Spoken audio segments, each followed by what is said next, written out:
ജീവിതത്തിൽ മറക്കാൻ പറ്റാത്തൊരു രാത്രി.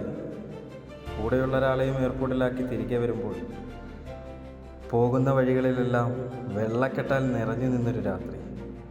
കാറും കോളും കയറിക്കൊണ്ട് ഈ ദുബായിയെ വെള്ളക്കെടുതിയിലാക്കിയ ആ ഒരു ദിവസം 2024 ഏപ്രിൽ 17.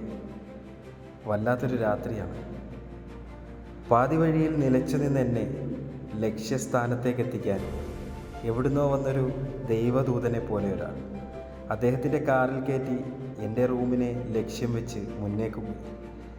പല മേഖലയിൽ പ്രവർത്തിക്കുന്ന ആൾക്കാർ റോഡരികിലെ വെള്ളക്കെട്ടുകളിൽ നീന്തിക്കയറുമ്പോൾ പാതി വഴിയിൽ ഞാനും എൻ്റെ യാത്ര നിലച്ചു.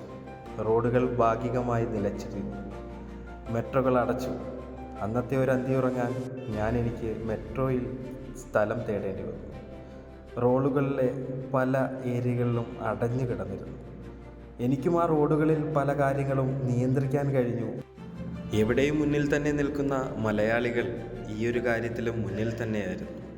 ദുരിതാശ്വാസത്തിൻ്റെ കൈത്താങ്ങായും പലരുടെ മുന്നിലേക്ക് അന്നമെത്തിക്കാനും മലബാരി പൊടിയല്ലേ. ആ മലയാളികൾ ഇന്നും എന്നും ഈ ഒരു നാടിൻ്റെ സമ്പത്ത് തന്നെയാണ്.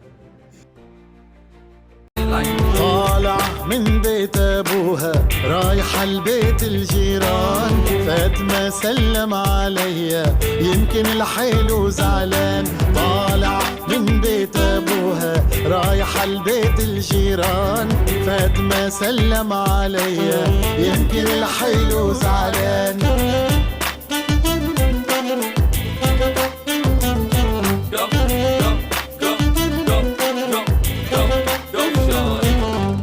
قلت لها يا حلوة رويني عطشان مية سقيني قلت لها يا حلوة رويني عطشان مية سقيني قالت لي روح يا مسكينة قالت لي